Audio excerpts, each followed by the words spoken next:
अथ अष्टोत्तरशतसूर्यस्तोत्र। धौम्य उवाच। सूर्यो अर्यमा भगवस्त्वष्टा पूषार्कः सविता रविः गभस्तिमानजः कालो मृत्युर्धाता प्रभाकरः। पृथिव्या पश्च तेजश्च खं वायुश्च परायणं सोमो बृहस्पतिः शुक्रो बुधो अंगारकः। इन्द्रो विवस्वान् दीप्तांशुः शुचिः शौरिः शनैश्चरः। ब्रह्मा विष्णुश्च रुद्रश्च स्कन्दो वै वरुणो यमः। वैद्युतो जाठरश्चाग्निरेन्धनस्तेजसाम्पतिः। धर्मध्वजो वेदकर्ता वेदाङ्गो वेदवाहनः। कृतं त्रेता द्वापरश्च कलिः सर्वमलाश्रयः।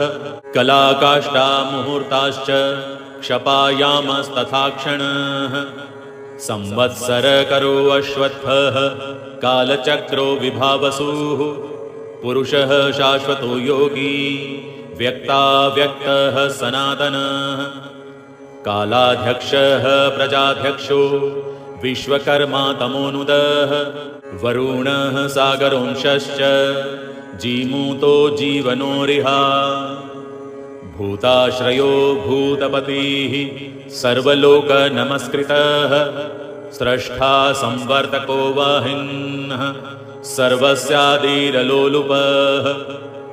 अनन्तः कपिलो भानुः कामदः सर्वतोमुखः।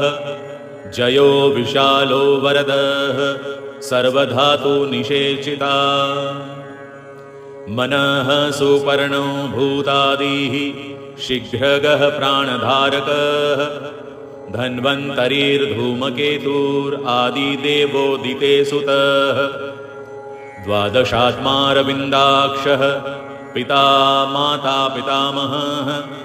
स्वर्गद्वारं प्रजाद्वारं मोक्षद्वारं त्रिविष्टपम्। देहकर्ता प्रशान्तात्मा विश्वात्मा विश्वतोमुखः।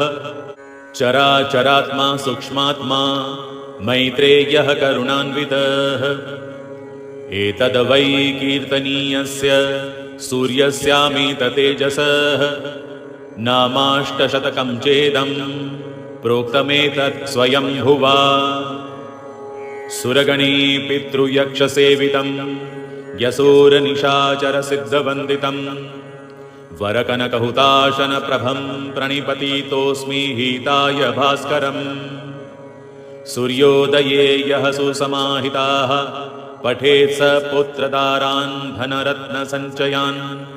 लभते जाते स्मरतां नरः सदा धृतिं च मेधा च स विन्दते पुमान्। इमं स्तवं देववरस्य यो नरः प्रकीर्तयेच्छुचिसुमनाः समाहितः। विमुच्यते शोकदवाग्नि सागराल्लभेत् कामान् मनसा यथेप्सितान्। इति श्रीब्रह्मप्रोक्तं धौम्ययुधिष्ठिरसंवादे अष्टोत्तरशतसूर्यस्तोत्रं समाप्तः। ॐ तत्सत्।